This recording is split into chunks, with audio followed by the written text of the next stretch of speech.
desempleo la tienen más o menos bien o tienen dudas sobre eso? En la parte del desempleo, las teorías que hay, insider, outsider, No, sí. salario de eficiencia. Está claro. ¿Está bien o hay dudas ahí en ese tema? Algo que no quede claro. ¿Sí? ¿Está bien? Sí. Bueno.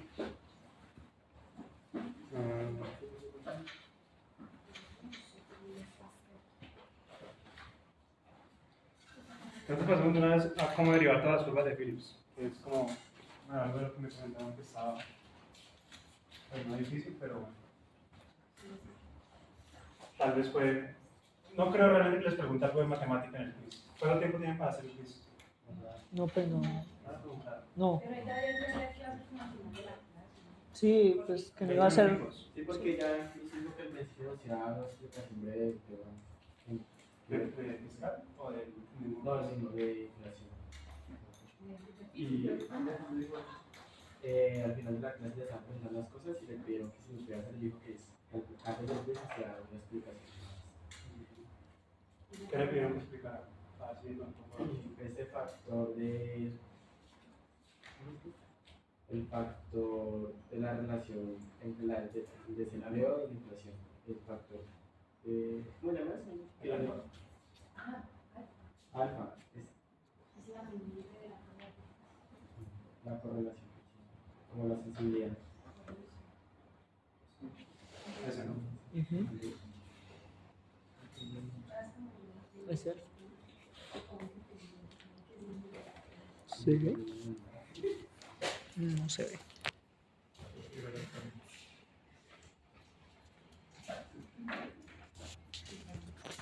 Bueno, entonces, en pocas palabras, lo que hace la curva de Phillips, pero ustedes ya lo saben, la relación, establece una relación negativa entre la más básica, entre el desempleo y la inflación. Una relación obviamente negativa, bueno, no obviamente, pero pues ya vamos a ver por qué es negativo. ¿Cómo hace esa conexión, digamos, lógica o teórica entre, o sea, cómo explica esa relación negativa? Es la pregunta que deberían hacerse primero, porque, digamos, de forma intuitiva, o por lo menos en primera instancia, uno no entiende por qué más desempleo generaría inflación, o por lo menos para mí no es tan claro.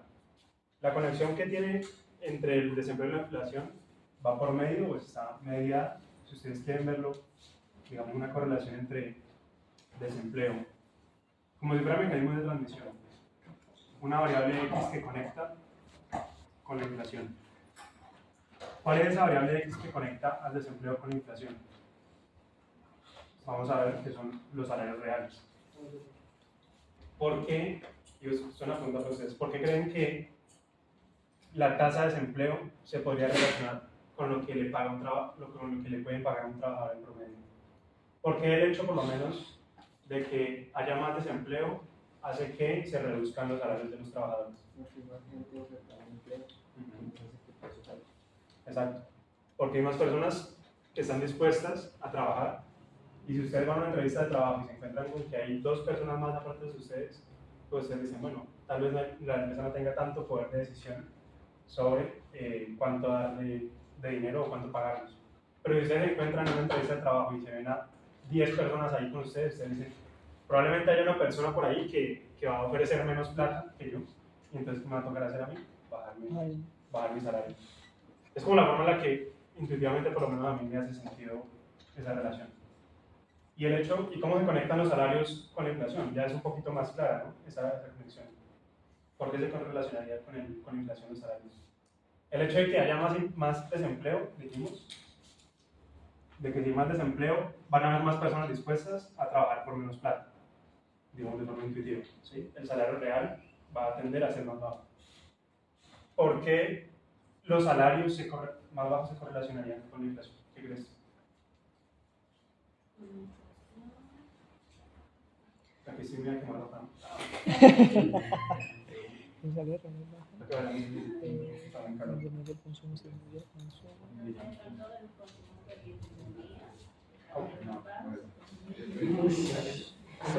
Eso es una parte del mecanismo, sí, muy importante.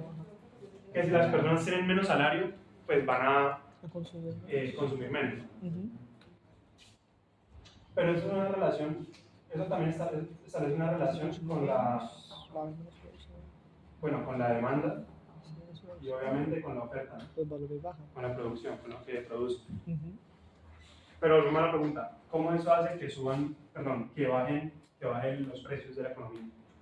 O sea, aquí ya te lo digo una vez, pues esta es una reducción de la inflación, ¿no? Pero ¿por qué los salarios, la reducción de los salarios haría que la inflación se reduzca?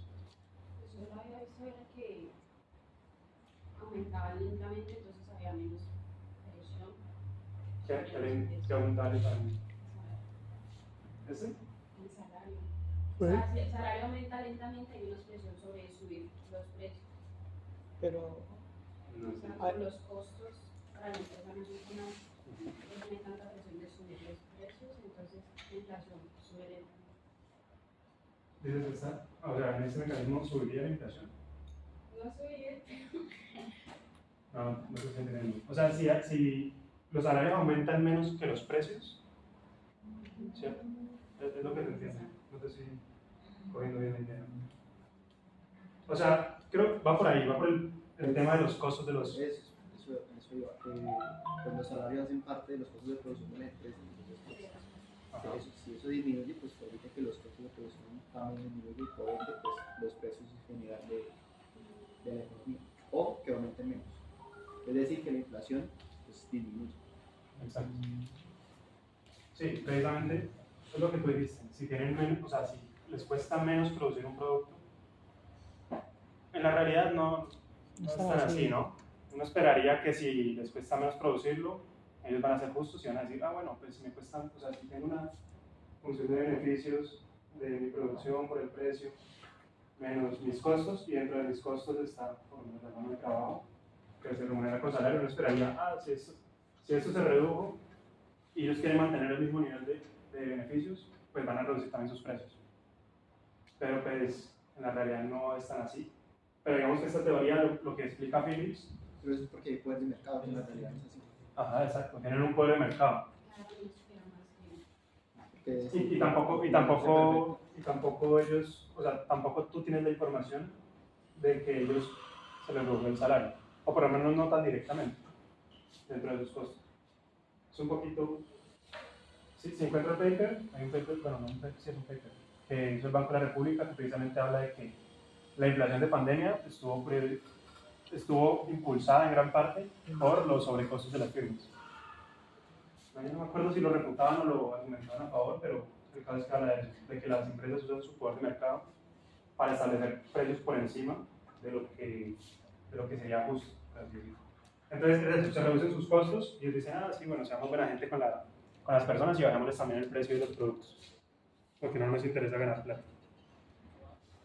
Entonces, básicamente, ¿por qué les explico esto? Porque de aquí es donde vamos a partir para entender, o sea, para derivar las curvas de Phillips.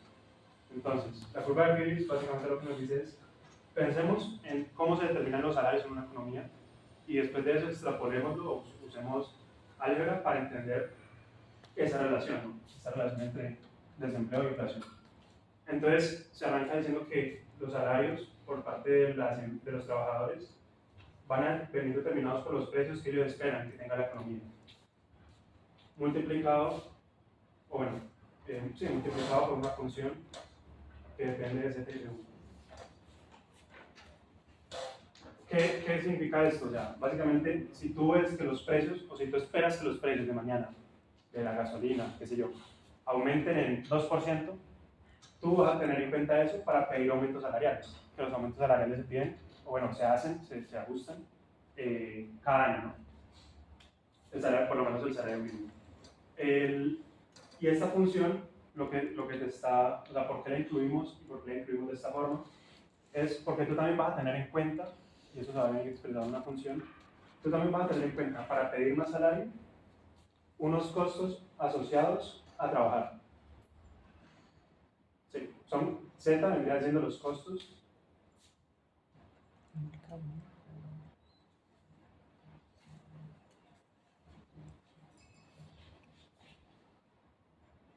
¿Cómo decir que costos asociados a trabajar? Básicamente, cuando tú tienes la decisión en tus manos de decidir entrar al mercado laboral o decidir no trabajar, tú también te enfrentas a una decisión de pensar cuáles son los beneficios que obtienes de trabajar o no trabajar. Si tú trabajas, pues ¿qué obtienes? Tu salario. ¿Pero a qué renuncias si trabajas? Bueno, de pronto aquí en Colombia no se cumple tanto, pero por lo menos si tú estás en Estados Unidos, Nueva Zelanda o países en los que tienen una política un poco mejor en ese sentido, si tú estás, según esta teoría te dice, si decides no trabajar, es porque la remuneración de estar en paro, que por lo menos te puede hacer el gobierno en forma de transferencias, es mayor o te renta más que ganar un salario. ¿Sí? Si el gobierno a ti te dice, no, usted pues está desempleado, yo le voy a dar 500.000 pesos al mes, pues usted probablemente sabe que se gana 1.000.000 trabajando. Y el beneficio que te otorga el ocio tal vez no es tanto como para suplir esa diferencia. ¿Sí me explico? Dentro de esos costos asociados a trabajar también está, por lo menos, ya hablamos de las transferencias, y también estaría el costo, o más bien los beneficios del ocio.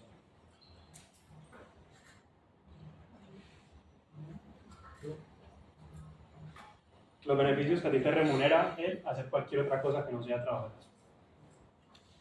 Entonces, si tú tienes digamos, te gusta mucho estar en tu casa y ver televisión, pues tú vas a decir, yo no estoy dispuesto a trabajar por 500.000 pesos. Aparte de que si veo televisión en mi casa, me paga 500.000 el gobierno durante un año, ahorita mismo no estoy dispuesto a trabajar por menos de 1.500.000 o algo así, no sé. Y si el gobierno en lugar de darte 500.000 pesos, te aumenta ese Z, o sea, te pasa de dar 500.000 a darte 1.000.000, pues ahora ya tú no estás dispuesto a trabajar por 1.500.000, estás dispuesto a trabajar por 2.000.000. Por eso tiene una relación positiva, ¿no? Y la relación negativa del desempleo con los salarios era la que estábamos diciendo ahorita, la que establecimos al principio. Si vemos que hay más gente dispuesta a trabajar, probablemente haya gente dispuesta a trabajar por menos precio. Y eso va a hacer que yo tenga eso en cuenta y diga, prefiero tener un salario nominal un poco más bajo. Entonces ahí tenemos la relación negativa. Vamos a decir que esta función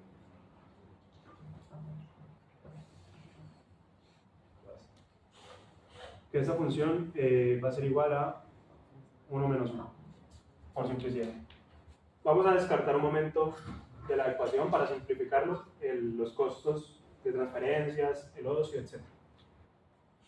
Por ahora es complicarnos demasiado la vida para encontrar el resultado que queremos encontrar, que es la curva de Phillips. Entonces, definiendo esta función de esta forma, podemos incluirla. Esta vamos a llamarla ecuación de salarios. ¿No incluiste a Z? Sí, no lo incluí. Por ahorita no lo voy a incluir. Si quieren más adelante lo incluimos. O bueno, tener razón, incluyámoslo. ¿Cómo se suma, no? Nada más. ¿Se suma con el alfa o no? No. Esta no. Eso. Listo. Otra simplificación que vamos a hacer es que, como estamos en un modelo estático, vamos a buscar el equilibrio, el estado estacionario, o sea, el punto en el que se equilibra el mercado en el largo plazo. Después de, no sé, qué sé yo, 80 años sin cambios en las otras variables, vamos a llegar a un estado estacionario, o se esperaría, que no se sabe si llegue,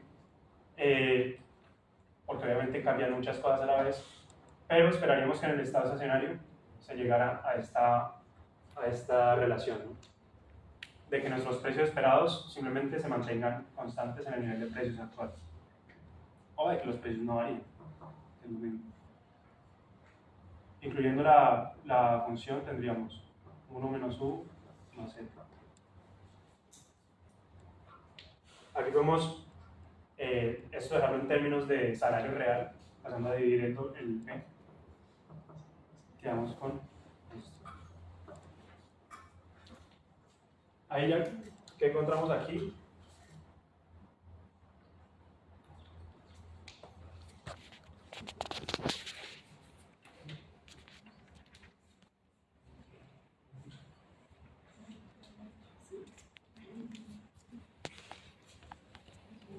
La ecuación de salarios. Ahora, esto eso es lo que toman en cuenta las personas que deciden o no trabajar. Ahora, ¿qué toman en cuenta las firmas para fijar su precio? O fijar el salario que ellos quieren tener. Ellos van a tomar en cuenta, como les decía, como decía Esteban hace un momento, ellos toman en cuenta, o se tiene que tomar en cuenta, cuánto poder de mercado tiene esa firma. Si la firma, digamos, obviamente ajusta con un nivel de precio su salario, si el precio del producto es mayor, pues tiene que, bueno, más bien, si tiene un salario mayor, su precio va a ser también mayor. Pero este salario lo va a ajustar también por el poder de mercado que él tenga. ¿Sí? Que va a venir dado por un parámetro mío. Entonces, si la firma sabe que tiene el poder de decidir del 50% o el 0.5%, pues obviamente va a elegir tener un salario un poquito más bajo que el otro, ¿no? Ese es uno menos mío, uno más mío, ¿cierto?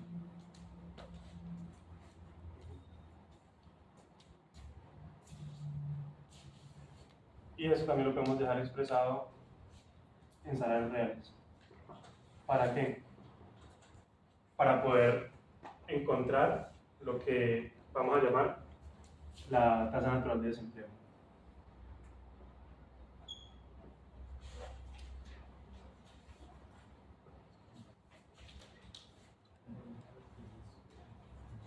Nosotros podemos hacer una gráfica entonces con los ejes del desempleo y del salario real. Si nosotros graficamos estas curvas, ¿cierto? En estos ejes, pues la ecuación de salarios va a tener pendiente negativa en el eje U, ¿cierto? Va a tener una pendiente aquí negativa. Y la ecuación de precios, como no depende de U, va a ser independiente de U. Entonces va a ser constante en todo U. Esperen, eso es al revés. Disculpen, esto es al revés. Los precios van a venir determinados por los salarios.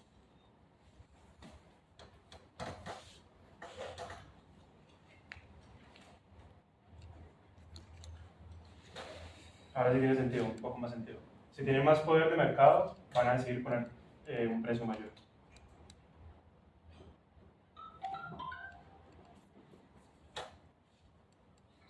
Y pues, bueno, pasamos a la W de dividir y volteando todo para tener valores semejantes, ¿cierto? Para que podamos meterlo en esta gráfica. Pues lo volteamos todo y nos queda 1 sobre 1 más bien. Ahora sí. Ahora sí tiene más sentido esta ecuación, ¿no? Antes me hacía un poquito al revés. Si el mío es mayor, o sea, si la firma tiene más poder de mercado, pues va a decidir hacer que los salarios reales caigan, ¿no? Es básicamente lo que nos dice.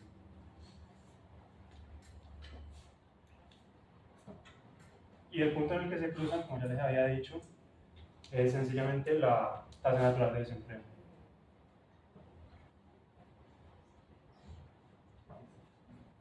Es donde se equilibran lo que quiere hacer donde se equilibra lo que quiere hacer los trabajadores y lo que quieren hacer las firmas.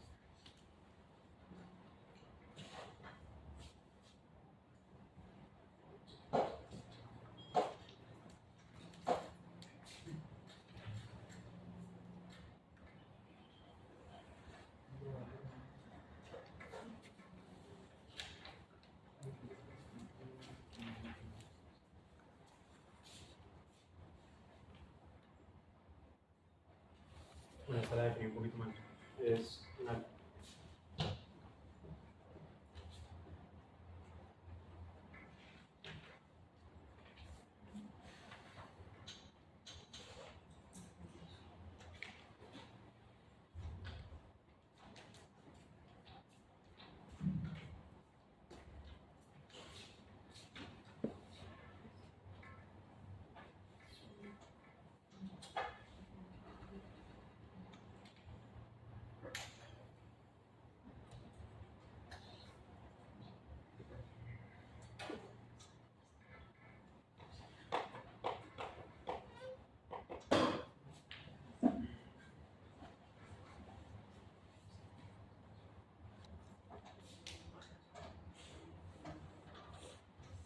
Ahora nosotros podemos esperar, podemos meter, digamos, o sea, lo que hacemos para hallar la curva de Phillips es coger esta definición de W, que son los salarios nominales, y meterlos aquí en este W.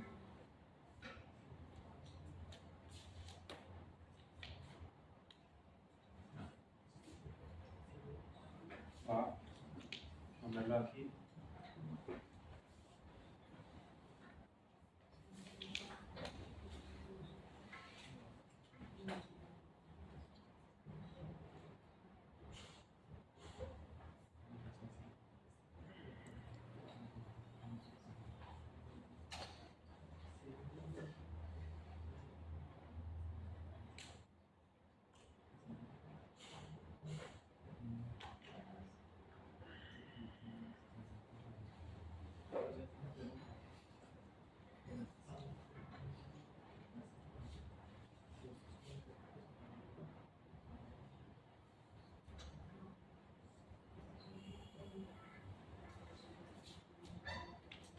Y ahí quedaría incluida. Vamos a tomar la definición antes de que lleguemos al estado estacionario, porque ahora vamos a trabajar con la variable definida, o sea, con el cambio de la variable en el tiempo. No necesariamente vamos a hallar el equilibrio, sino que vamos a ver cómo cambia en el tiempo. Entonces vamos a tomar la definición de acá arriba. De aquí ustedes pueden pasar a dividir perdón, no, ¿qué? No, vamos a dividir todo por PT-1. Digamos que este es el precio en el momento T, este es el precio en T esperado, perdón, este es el precio esperado simplemente. Esta es la tasa de desempleo en T. Y dividiendo todo por T-1 nos quedaría T-1, T-1. Ahora, de aquí, de esta ecuación, tenemos que encontrar una definición de la inflación. ¿Cómo podemos transformar este valor en la inflación? Recordemos que la inflación está definida como, la inflación en T está definida como el cambio de los precios normalizado por los precios anteriores, ¿no? La diferencia de los precios dividido por los precios anteriores. Entonces,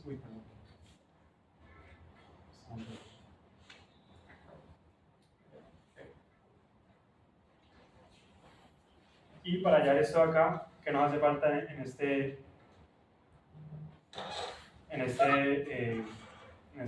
esta fracción para convertirlo en esto?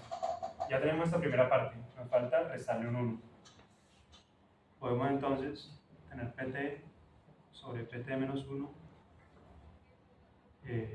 menos un 1 conveniente, que sería el PT menos 1 sobre PT menos 1. Y para mantener la igualdad tenemos que también sumarle un 1.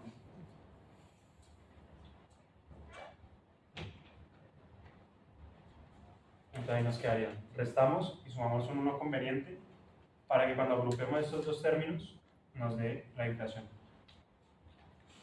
Entonces ustedes tienen el mismo denominador, entonces sencillamente ponen el mismo denominador y restan los precios. Bueno, ahí ya ven que tendrían la inflación. Sí. Vamos a explicar. La inflación en T y ese continuaría siendo 1.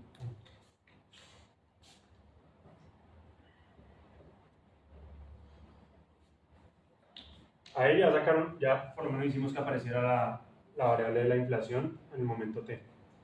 Pero si ustedes miran la curva de Phillips, la voy a escribir por acá arriba, por lo menos sí. Si la escriben aquí para tenerla en cuenta, la que está ajustada por las expectativas de inflación,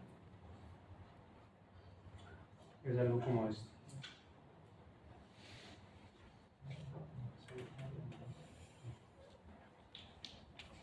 Sí. ¿Qué nos falta obtener? La inflación esperada en el momento T, que podemos derivarla de esto. ¿Se dan cuenta? Nosotros podemos a este término acá, PT esperado sobre PT menos 1, hacer el mismo proceso que le hicimos a este. ¿Qué nos quedaría? Nos quedaría aquí esperado. Sería lo mismo. O sea, le hacemos el mismo proceso que le hicimos a este. Le sumamos y le restamos un 1 conveniente. Le sumamos un 1 conveniente y le restamos un 1 conveniente. Para que juntando estos dos términos podamos obtener lo que es la inflación. Ahora, si nosotros hacemos este mismo proceso para este término de acá, le sumamos y le restamos 1, lo voy a hacer por acá abajo, pero lo voy a borrar, nada más para verlo. Si nosotros cogemos aquí, ¿vale? Hacerlo acá. PT esperado sobre PT menos 1 menos 1 conveniente más otro 1.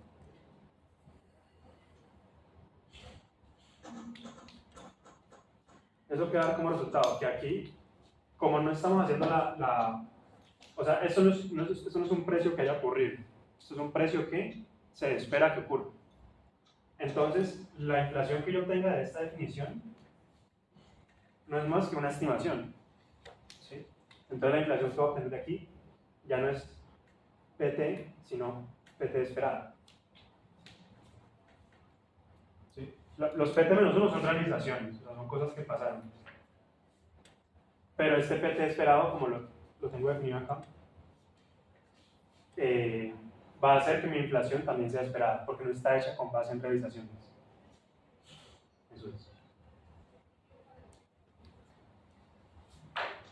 Entonces por aquí, bueno, vamos a saltar todos esos pasos, hacer eso de nuevo y ponerlo por aquí. PT esperada.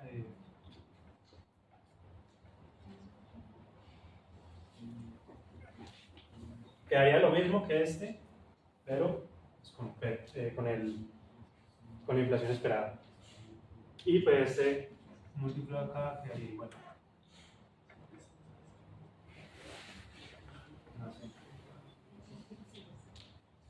Y aquí vamos a usar una regla que creo que ya usaron antes, una aproximación, perdón. Estoy por acá, perdón. La aproximación es que cuando nosotros tenemos números pequeños, estamos trabajando con números pequeños, que pues la inflación generalmente es pequeña, ¿no? Es como 2%, bueno, aquí en Colombia no, pero 9% es un número pequeño. 9% es 0.09. Entonces, somos conscientes que estamos trabajando con números pequeños. ¿Dónde está? El MIU también es un número pequeño, ¿sí? Es la participación de la empresa en el mercado. Y si suponemos que estamos en una economía competitiva, ¿cuánto va a ser o cercana a la competencia perfecta? Este MIU pues, va a ser muy, muy pequeño. En competencia perfecta pues sería 0, pero como estamos en las cercanías de ahí, sigue siendo un número pequeño, es lo que les quiero decir. Y cuando estamos trabajando con números pequeños, podemos usar una aproximación que es que si nosotros tenemos 1 más x multiplicado por 1 más y, se puede aproximar, siendo x y y números pequeños, ¿no? Como les dije. Se puede aproximar a 1 más x más y. Y la segunda aproximación que vamos a usar es, si nosotros es esta misma, pero para divisiones. Entonces tenemos 1 más x dividido 1 más y. Esto se aproxima como 1 más x menos y. Son las dos aproximaciones que vamos a usar. ¿Sí se alcanzan a ver? ¿Se ve bien el verde allá? ¿Sí se ve bien? Entonces, esas dos son las que vamos a usar aquí. Vamos a coger entonces. ¿Qué vamos a hacer? Vamos a coger esta fracción de acá. Esta fracción no, este factor de acá. Y ese otro factor lo vamos a pasar juntos a dividir.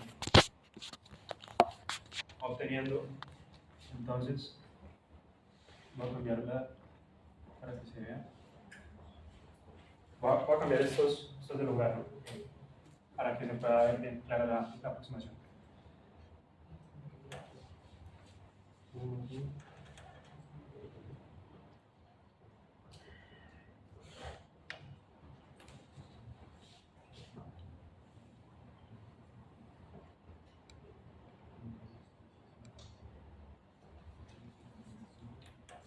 Ahí está. Bueno, y ustedes aplicando esta aproximación aquí a esto, ¿qué podemos hacer? Primero vamos a aplicar la primera definición para este denominador, que nos dice que 1 más x multiplicado por 1 más y es 1 más x más y. Aquí tenemos 1 más x, que es mu, multiplicado por 1 más y, que es la inflación esperada. Entonces, ¿cómo nos quedaría esto? Nos quedaría 1 más la inflación, que es el numerador, y ahora vamos a aplicar la aproximación. Nos quedaría 1 más x, que es mu, 1 más mu, más la inflación esperada.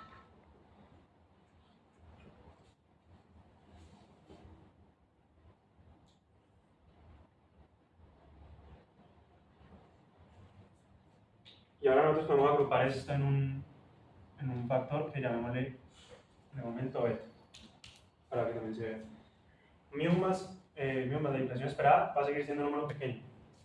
Sumar 0.001 más 0.0 o 0.1 va a seguir siendo un número bastante pequeño.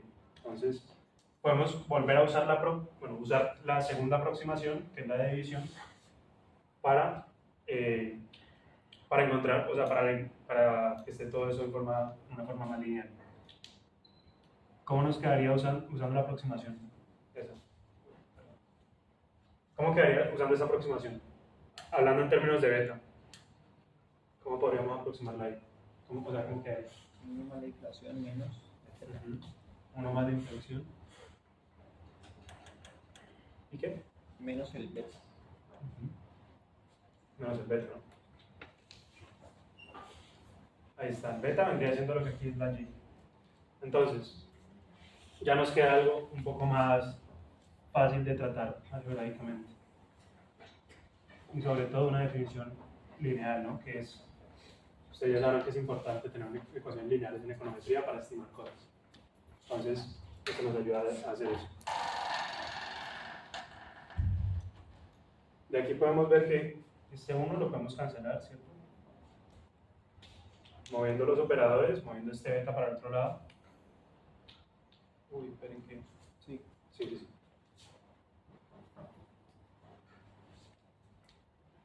Si vemos, bueno, beta, cuando lo pasemos para el otro lado, va a tener todo signo positivo, ¿no?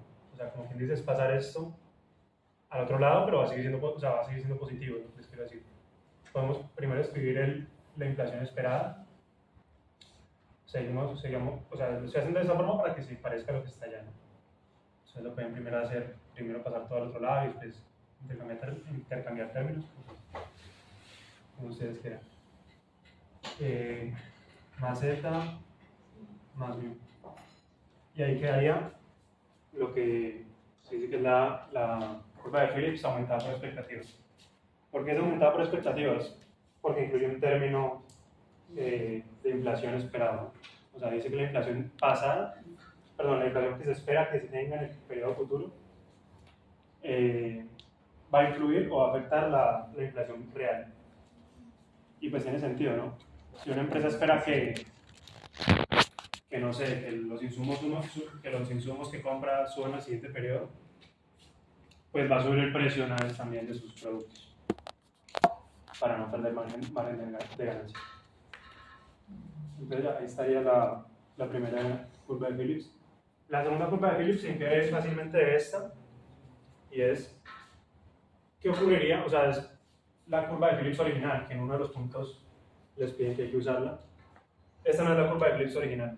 La curva de Phillips original, cuando la postuló, la inflación no era un problema tan grave, o por lo menos no había tanta inflación como hay hoy en día. Tenía una fluctuación un poco más aleatoria, un poco más aleatoria y cercana a cero, obviamente. Entonces, no era considerada dentro de la ecuación como un valor que pudiera afectar Y la curva de flujo original sería entonces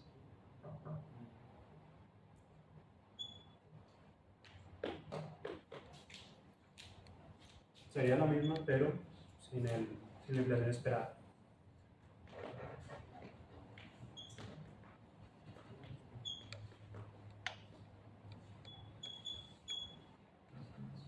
Ahí quedaría.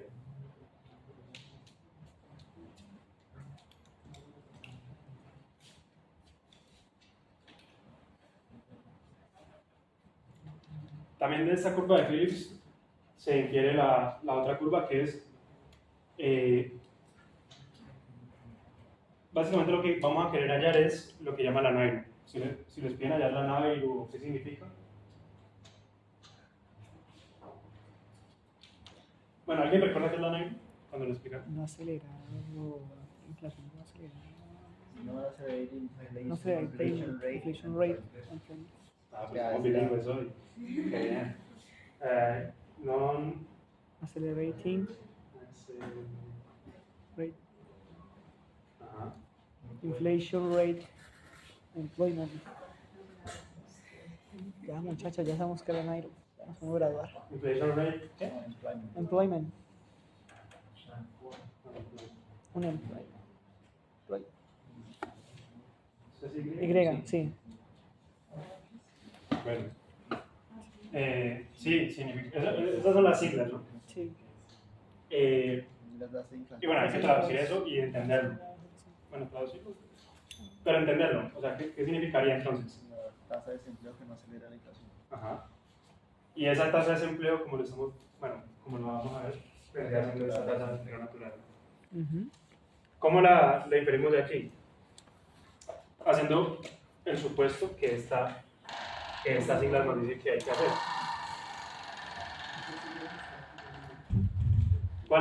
Entonces queremos hallar cuál es la tasa de desempleo, cuál es su, que no acelera la inflación. Entonces vamos a decir, listo. ¿Qué ocurre cuando no se acelera la inflación? Que esa inflación esperada va a ser la misma que la inflación actual. Eso es. Partiendo de ahí, bueno, hagámoslo aquí rápido. Partiendo de que estas dos son iguales,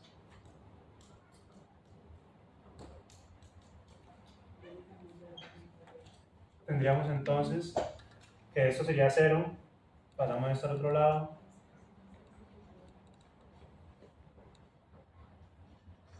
y despejamos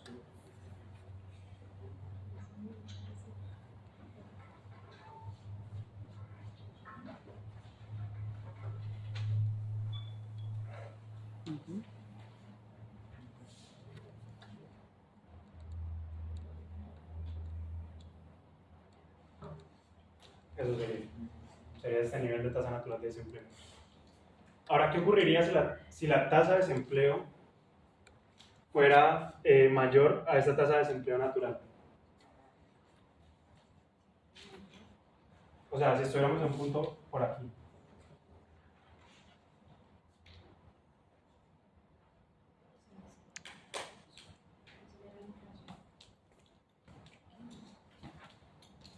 Si fuera mayor, ¿se acelera la inflación? No, sí, claro. Se desacelera. ¿Ah? Se desacelera. Sí, por la relación que está aquí, ¿no? O sea, si sube la tasa de desempleo, por lo menos sube más allá de su nivel natural, se desaceleraría la inflación, que habría la inflación. Y si estuviera por debajo, pues lo contrario. Esa es la nave. Ah, no, espera. Uy.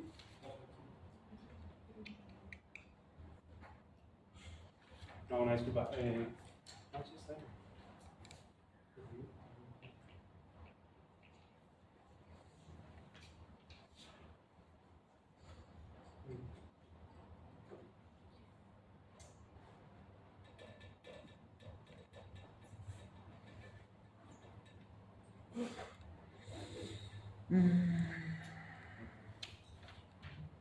Natural, nosotros podemos usar esta definición que está acá arriba, voy a llamar C,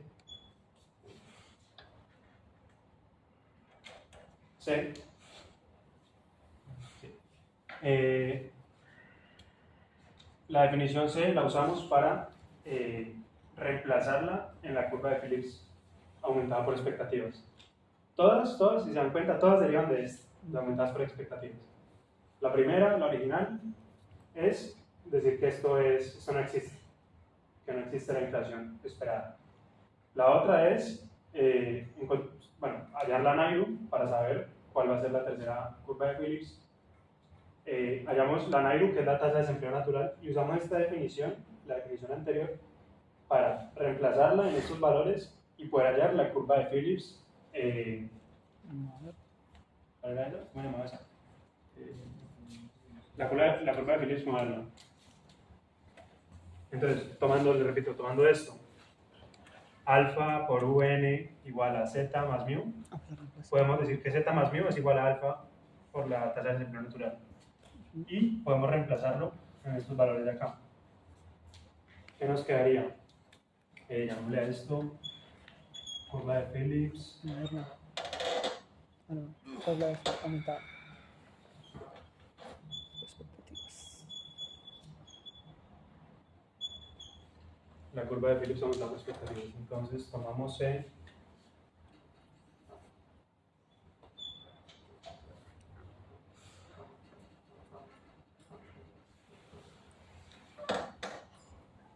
Y la reemplazamos ahí.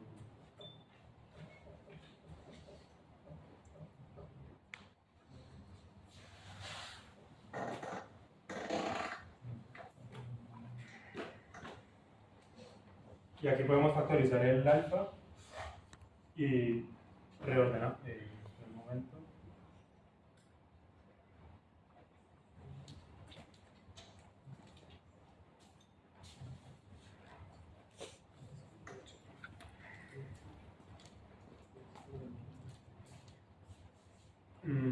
Podemos factorizarle el alfa y a la vez también hacerle lo siguiente.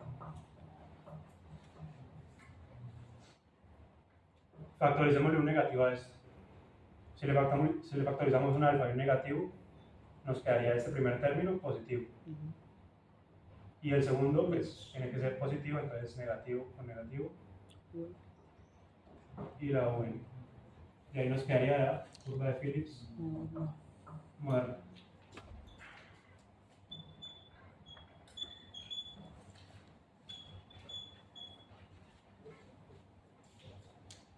Y ya básicamente estaría. ¿Eso sí lo recordaban o estaba...? Sí. Sí. Bueno, y sí, la que yo les puse al principio, creo que es la escribí al principio del principio. La otra curva es básicamente ponerle un término de error.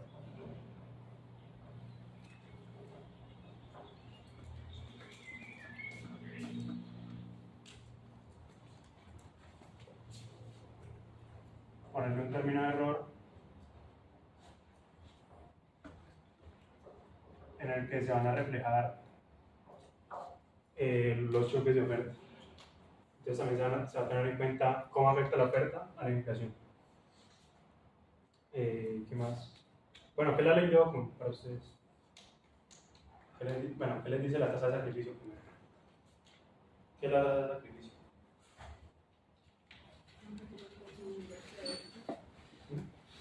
Tiene que ver con todo.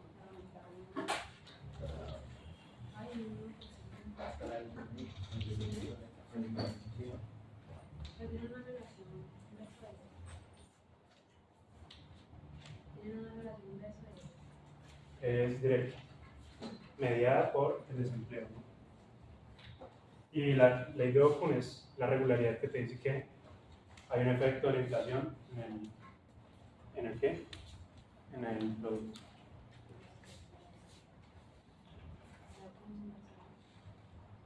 Perdón, del desempleo en el producto. Entonces, ¿tienen el taller ahí para mirarlo? O sea, para que lo miren ustedes mientras yo. Mi opinión de ese punto, perdón, o sea, no sé si está bien realmente. Si quieres te digo lo que opino, pero no te aseguro que esté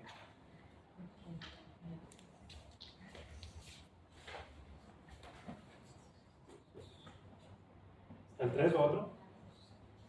No. Ahora vamos al 6. El 6, bueno. ¿Qué dice? Entonces dice el 6, suponga que el margen de la empresa sobre los costos es del 10% y que la ecuación de determinación de los salarios es W igual a P por 1 menos 1.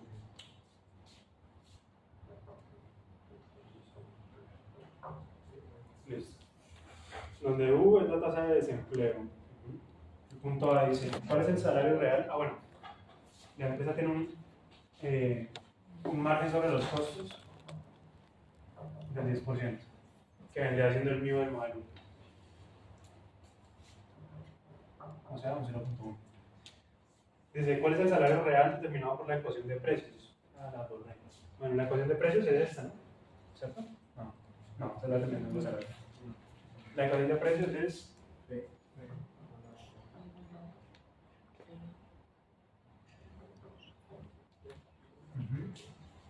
Entonces, salario real. ¿Cuál es la determinación de los salarios de equilibrio en ese punto?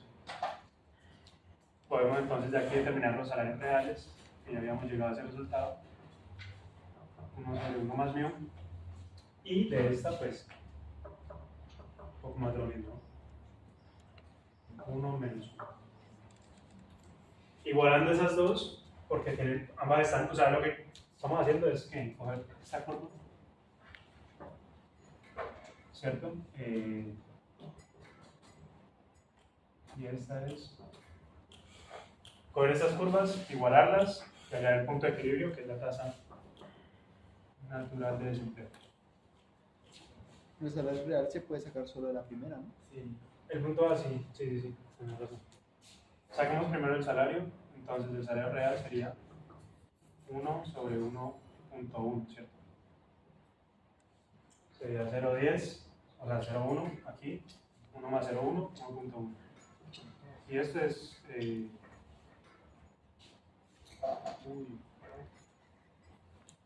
no sé, ¿cuánto es? ¿0.9? No estoy seguro. ¿Tienen calculador, eh? 1 sobre 1 la hora. Sí, 0.90 periódico.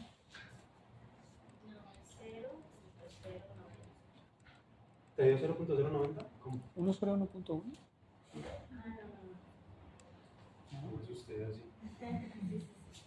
0.90 periódico. Bueno, ya tenemos el punto A. El punto B dice, ¿cuál es la tasa natural de desempleo? Tenemos ese 0.90 ahí ya. Y el 0.90 es igual al salario real. Y el salario real es igual a eso. Entonces podemos poner 0.90 igual a 1. ¿Cuánto es eso? ¿Cuánto? 0.1. 0.10. Pues sí. Si el resto es 0.9 a 1. Pero acuérdate que, claro, si vos le restas a 0.91, te queda una negativa. No, porque, o sea, pasas el U a ya sumar y luego lo pasas a restar el 0.90. Uno menos.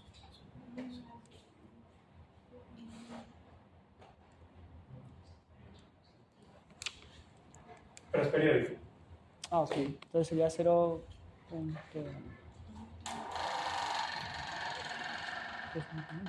Claro, si fuera 0.9 9 fijo. te daría 0.1. Sí, sería. Pero es periódico. Eso es 0. Bueno, a mí me da 0.9. 0.09 periódico.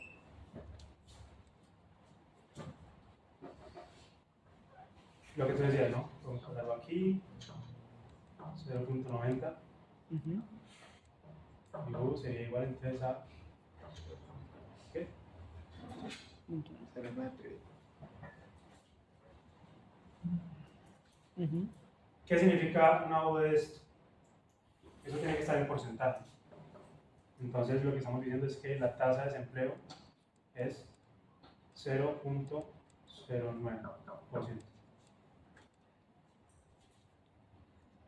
Eso es. Y pues aquí, eh,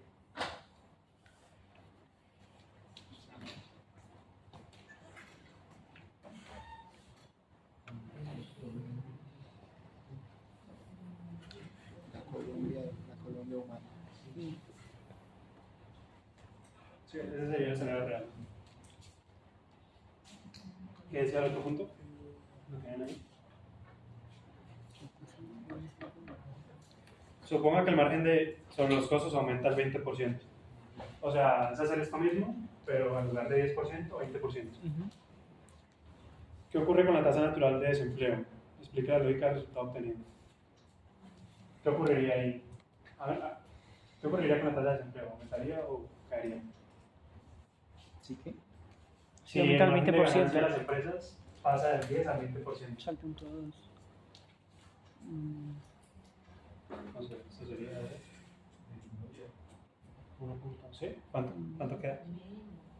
No, aumenta la tasa de desempleo. Sí. El margen de ganancia Aumenta. Aumenta a 20%, o sea, estamos... Aumenta el desempleo. Porque queda 1.2, eso va más arriba. 2, 16,6% queda. Bueno, 0,7. ¿Cuánto? La tasa de desempleo queda en 16,7% aproximado.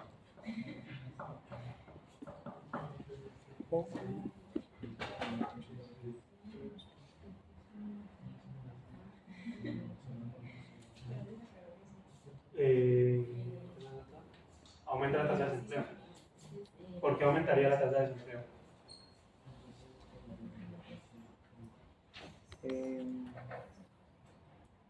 Bueno, esa sería la tasa natural. No, la tasa de desempleo. Mire, yo los salarios reales, pero ahí la relación sería como bien al revés. ¿Cómo? O sea, originalmente la relación debería ser como más al revés. ¿Se Bueno, inversa? creo que si tienen poder de mercado, pues sí Porque pueden implica bajar. que esto pasa esto, ¿no? ¿O cómo es el revés? Sí, no. Sí.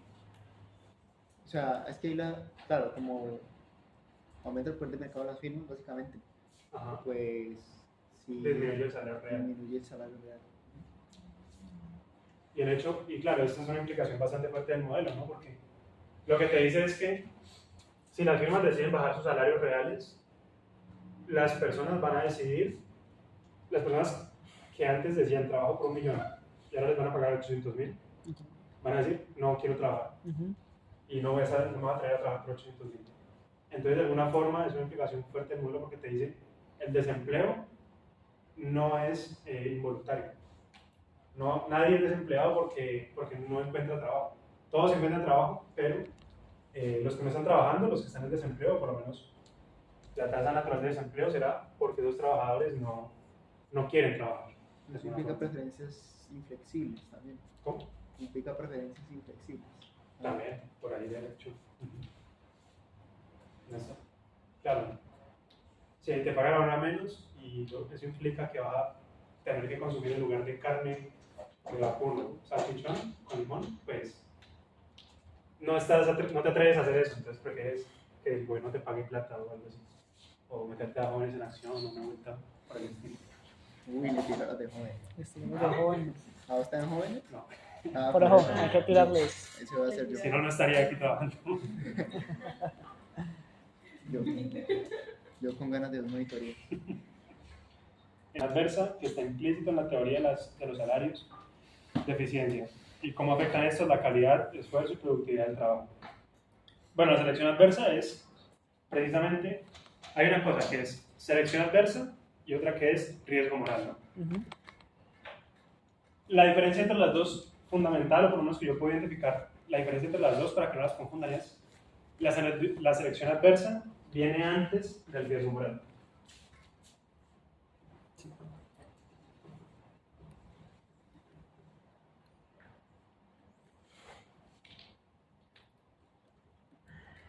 La selección es precisamente redundante, pero hago énfasis en la palabra selección. Cuando una empresa tiene que seleccionar a su trabajador, va a tratar de poner salarios de eficiencia para tratar de quedarse con el mejor de los candidatos. O es por lo menos lo que esperaría esa teoría.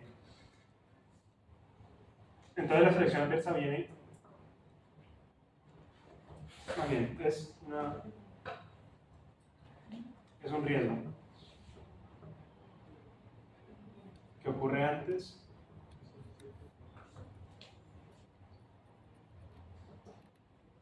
de que ocurra la elección.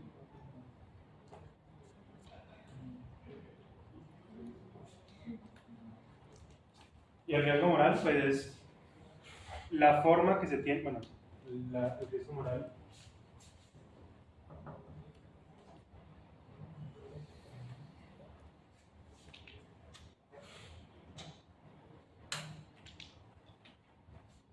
viene de que después del, por ejemplo, después del contrato,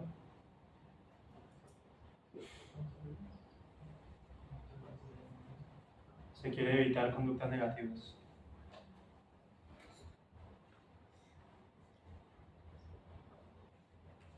O sea, reducir la selección adversa, el riesgo de selección adversa implica poder elegir de la mejor forma posible. Y el riesgo moral, también, obviamente su nombre lo dice, es un riesgo que se trata de minimizar después de que ya el trabajador está en la empresa. Por ejemplo, un trabajador que toma mucho los viernes o los domingos y los lunes, muy generalmente, va a la EPS para que lo incapaciten, porque no quiere trabajar. La empresa, para evitar que ese tipo de conductas nocivas pasen, que merman la productividad de la empresa, busca reducir el riesgo moral, o sea, el riesgo de que yo actúe de forma inmoral o amoral, tratando de ponerme un tipo de incentivo que evite que yo haga esto. Entonces, no sé si la profesora, por ejemplo, ahí les hablaba en el ejemplo que les acabo de dar, de el uso o la utilidad de la cuota moderadora que pagan la EPS. Si tú no pagaras absolutamente nada en la EPS, pues probablemente estarías más tentado a ir con cualquier dolorcito que te den. Pero si hay una cuota moderadora y esa cuota moderadora está a su vez correlacionada con el salario que tú ganas, pues las personas de alto salario, que se supone los salarios de eficiencia son eso, las personas de alto salario van a tener que pagar una cuota moderadora mayor y se van a ver menos incentivados a tener que pagar 15.000, 20.000 pesos para que lo incapaciten. Básicamente, es eso. El punto 7.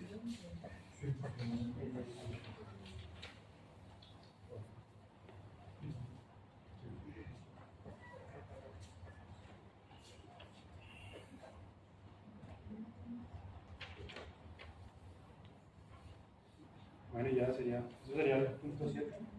Punto 3, yo traté de entenderlo, más o menos.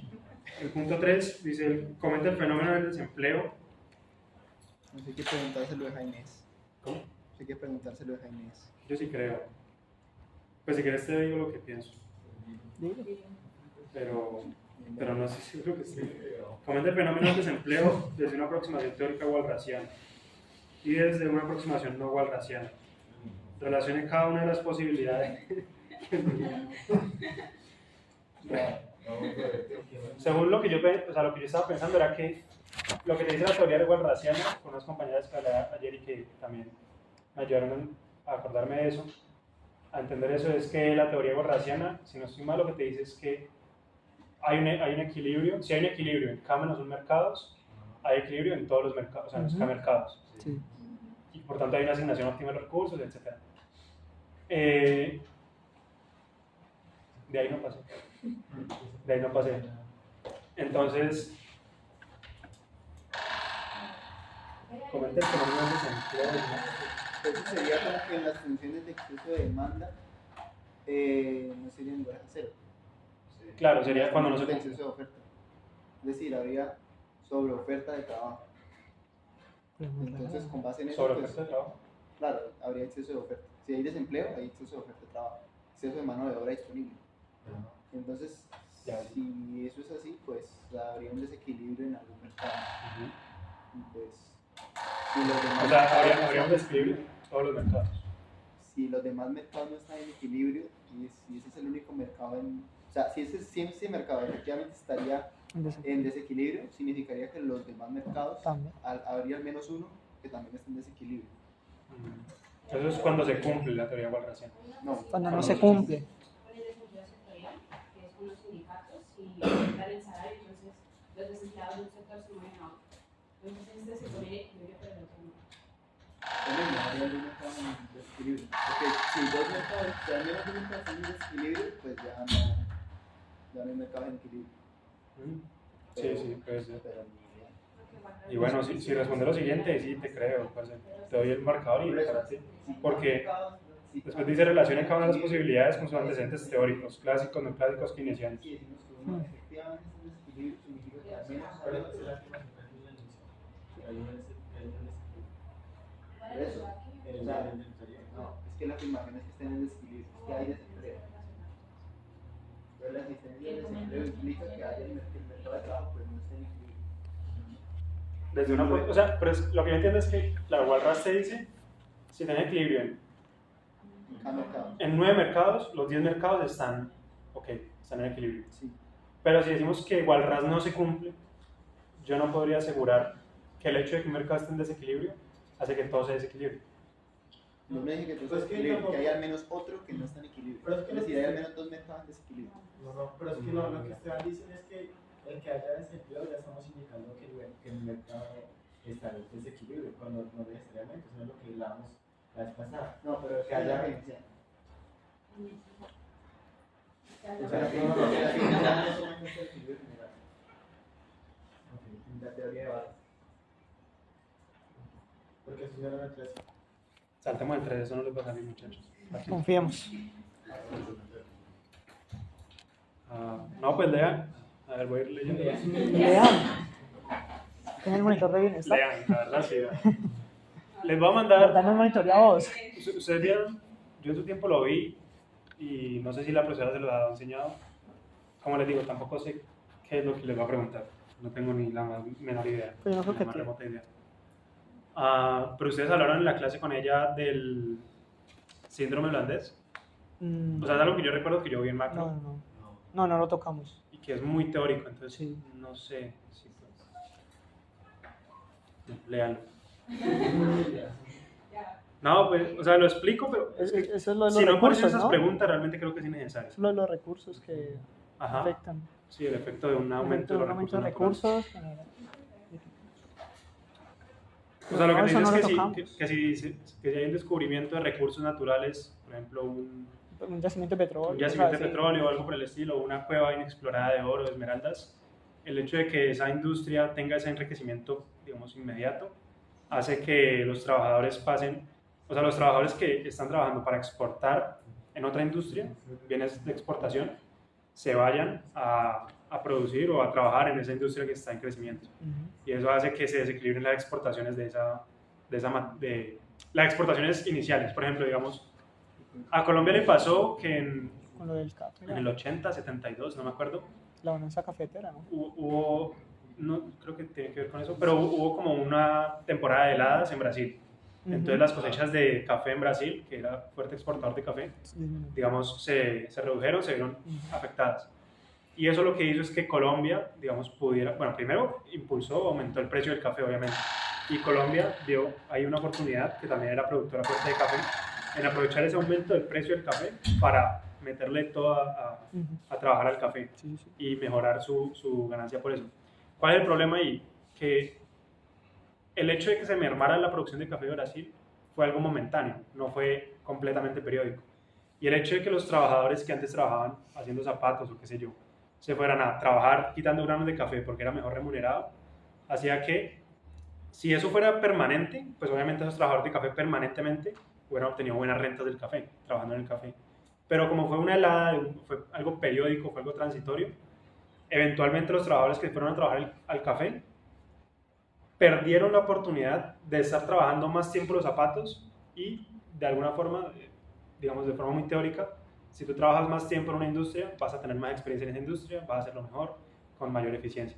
Y se perdieron esa ganancia de eficiencia por irse a trabajar algo que les remuneraba mejor. Y aparte de eso, la entrada mayor de divisas, o sea, producto de que como el precio del café aumenta, la exportación, o sea, hace que entre más dólares al país.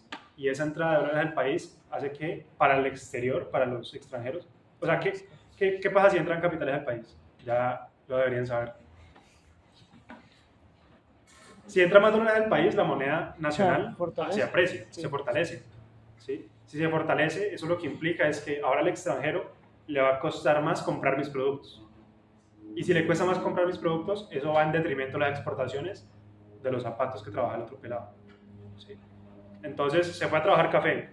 Los zapatos, como producto de esa transferencia a vender café, en este ejemplo, la industria de zapatos perdió potencia en exportaciones por el tipo de cambio, y cuando él volvió, esa industria estaba debilitada y además de eso, pues ganaba menos. Bueno, entonces, como una riqueza eventual o transitoria, si no se regula bien, por ejemplo, si no se toman acciones políticas en cuanto a tratar de regular el tipo de cambio, ¿sí? A tratar de impulsar el sector que se está quedando atrás de exportaciones, si no hay una regulación política, probablemente una ganancia de recursos inesperada pueda llevar a que se afecte la industria exportadora de un país. Ya hace muy por encima. Les voy a mandar una lectura. Son 2 paginitas de eso. Si quieren leerla, si no lo quieren, no la lean. No sé si aparezca aquí en este taller. No creo. No creo. Ya no he hablado de eso en clase. ¿Tampoco he hablado de eso? No. Raro, o sea, a mí, yo sí me acuerdo que cuando vi Macro2 con ella sí explicó parte de eso. Y pues me pareció muy teórico, por eso yo creo que probablemente lo pueda sacar en un quiz. Porque ella generalmente en quiz no mete matemáticas y cosas así. Por lo menos en los que yo hice con ella. Uy, Nosotros solo ha hecho énfasis en la sostenibilidad. sí, puro sostenibilidad. Es que claro, es que ustedes no van a tener tiempo de hacer parcial de eso. Ese es el tema del momento. O sea, yo creo que es porque como ustedes no tienen tiempo de hacer parcial de eso, ya quiere que les Quede quede lo claro. más claro posible. Sin la necesidad de hacer un parcial que lo obliga a estudiar. Sí. No, bueno, si no